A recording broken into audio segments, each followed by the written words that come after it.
Hi friends, ನಮಸ್ತೆ. ಇವತ್ತು immunity ಬೂಸ್ಟ್ powder ಮಾಡ್ತಿದ್ದೀನಿ. ಇದನ್ನ ನೆಗಡಿ, ಕೆಮ್ಮು, ಅಲರ್ಜಿ, ಗಂಟ್ಲು ನೋವು, ಅವಾಗವಾಗ ಜ್ವರ ಬರೋದು, ಶೀತ ಆಗೋದು ಅಂಥವರೆಲ್ಲ ತಗೊಂಡ್ರೆ ತುಂಬಾ ಒಳ್ಳೆಯದು. ಇದನ್ನ ಮಾಡೋಕ್ಕೆ ಏನೇನು ಬೇಕು ನೋಡೋಣ ಬನ್ನಿ. 200 ಗ್ರಾಮ್ ಅಷ್ಟು ಕಲ್ಸಕ್ಕರೆ ತೊಗೊಂಡಿದ್ದೀನಿ, ಕೆಂಪು ಕಲ್ಸಕ್ಕರೆ. ಗೋಡಂಬಿ ತೊಗೊಂಡಿದ್ದೀನಿ 150 ಗ್ರಾಮು. 150 ಗ್ರಾಮ್ ಬಾದಾಮಿ ತೊಗೊಂಡಿದ್ದೀನಿ. ವಾಲ್ನಟ್ ತೊಗೊಂಡಿದ್ದೀನಿ 100 ಗ್ರಾಮು. ಇದು ಮೆಣಸು 50 ಗ್ರಾಮ್ ಮೆಣಸು, ಜೀರಿಗೆ 50 ಗ್ರಾಮು, ಒಣಶುಂಠಿ ಕೆಚ್ಬಿಟ್ಟು ತೊಗೊಂಡಿದ್ದೀನಿ 50 ಗ್ರಾಮು. ಇದು ಅರಿಶಿನ ಕೊಂಬನ್ನ ಕೆಚ್ಚಿ ಇಟ್ಕೊಂಡಿದ್ದೀನಿ 50 ಗ್ರಾಮು. 10 ಏಲಕ್ಕಿನ ಬೀಜ ತೆಗೆದಿಟ್ಕೊಂಡಿದ್ದೀನಿ. ಇವಾಗ ಸ್ಟವ್ ಮೇಲೆ ಒಂದು ಫ್ರೈ ಪ್ಯಾನ್ ಇಟ್ಕೊಂಡಿದ್ದೀನಿ. ಬಾದಾಮಿ ಹಾಕ್ಕೊಳ್ತಾ ಇದ್ದೀನಿ. 2 ನಿಮಿಷ ಹುರ್ಕೋಬೇಕು ಚೆನ್ನಾಗಿ.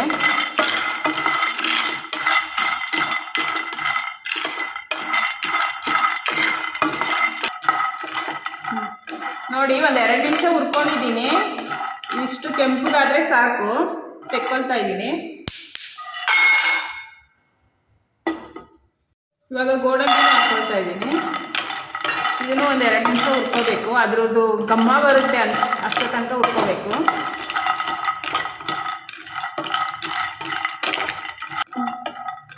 ನೋಡಿ, ಇದಾಗಿದೆ. 2 ನಿಮಿಷ ಹುರ್ಕೊಂಡ್ರೆ ಸಾಕು, ಜಾಸ್ತಿ ಸೀಸ್ಬೇಕಾಗಿಲ್ಲ. ಇದನ್ನ ಹಾಕ್ಕೊಳ್ತಾ ಇದ್ದೀನಿ. ಇವಾಗ ವಾಲ್ನಟ್ ಹಾಕ್ಕೊಳ್ತಾ ಇದ್ದೀನಿ. ಇದನ್ನ ಡೈಲಿ ಬೆಳಗ್ಗೆ ಸಂಜೆ ಹಾಲ್ಗೆ ಹಾಕೊಂಡು ಕುಡಿಯೋದ್ರಿಂದ ಮಕ್ಕಳಿಗೆ ತುಂಬಾ ಒಳ್ಳೇದು ಆರೋಗ್ಯಕ್ಕೆ. ಇವಾಗ ಇದಾಗಿದೆ, ತೆಕ್ಕೊಳ್ತಿದ್ದೀನಿ. ಇವಾಗ ಮೆಣಸು ಹಾಕೋತೀನಿ.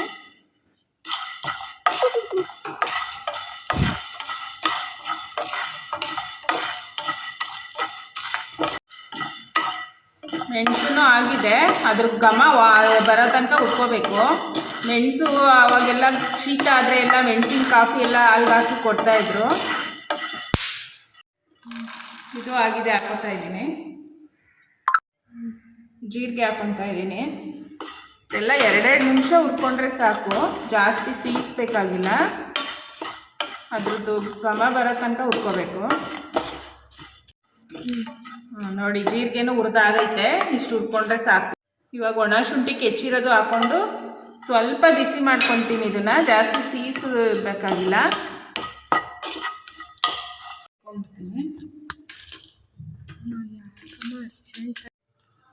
ಅರಿಶಿನ ಹಾಕ್ಕೊಳ್ತಾ ಇದ್ದೀನಿ.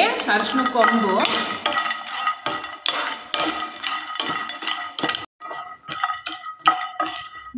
ಇಷ್ಟಾದರೆ ಸಾಕು. ಇದೊಂದು 1/4 ಗಂಟೆ ತಣ್ಣಗಾಗಬೇಕು. ಅಷ್ಟೊತ್ತಿಗೆ ಕಲ್ಸಕ್ಕರೆ ಕೆಚ್ಚಿ ಪುಡಿ ಮಾಡ್ಕೊಳ್ಳೋಣ. ಇದನ್ನು ಈ ಥರ ಕೆಚ್ಕೊಂಡು ಪುಡಿ ಮಾಡ್ಕೋಬೇಕು ಕಲ್ಸಕ್ಕರೆನ. ಇಲ್ಲ ಅಂದರೆ ಮಿಕ್ಸಿ ಜಾರ್ಗೆ ಹಾಕ್ಬಿಟ್ರೆ ಮಿಕ್ಸಿ ಹಾಳಾಗ್ಬಿಡುತ್ತೆ. ಇವಾಗ ತಣ್ಣಗಾಗಿರೋದನ್ನು ಮಿಕ್ಸಿ ಜಾರ್ಗೆ ಹಾಕ್ಕೊಂಡಿದ್ದೀನಿ. ಅದಕ್ಕೆ ಒಂದು 3 ಸ್ಪೂನು ಕಲ್ಸಕ್ಕರೆ ಹಾಕ್ಕೊಳ್ತೀನಿ. ಒಂದು ಸಲ ರುಬ್ಬಕ್ಕೆ ಇಷ್ಟು ಹಾಕ್ಕೊಳ್ತೀನಿ. ಪುಡಿ ಮಾಡ್ಕೋಬೇಕು ಫ್ರೆಂಡ್ಸ್.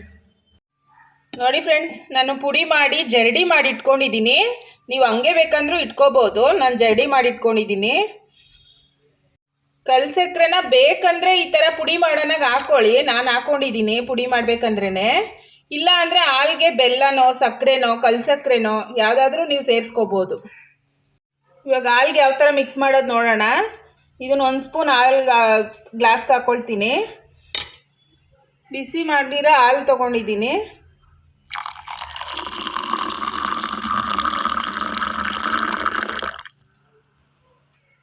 ಈ ಥರ ಒಂದು ಸಲ ಮಿಕ್ಸ್ ಮಾಡಿಕೊಂಡು ಕುಡೀರಿ.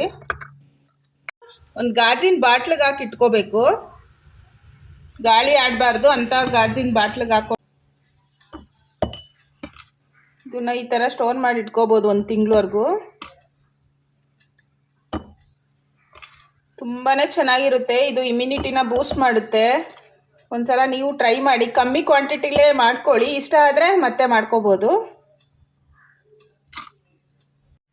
ನೋಡಿ, ಈ ಥರ ಬಾಟಲ್ಗೆ ಹಾಕಿ ಇಟ್ಕೋಬೇಕು.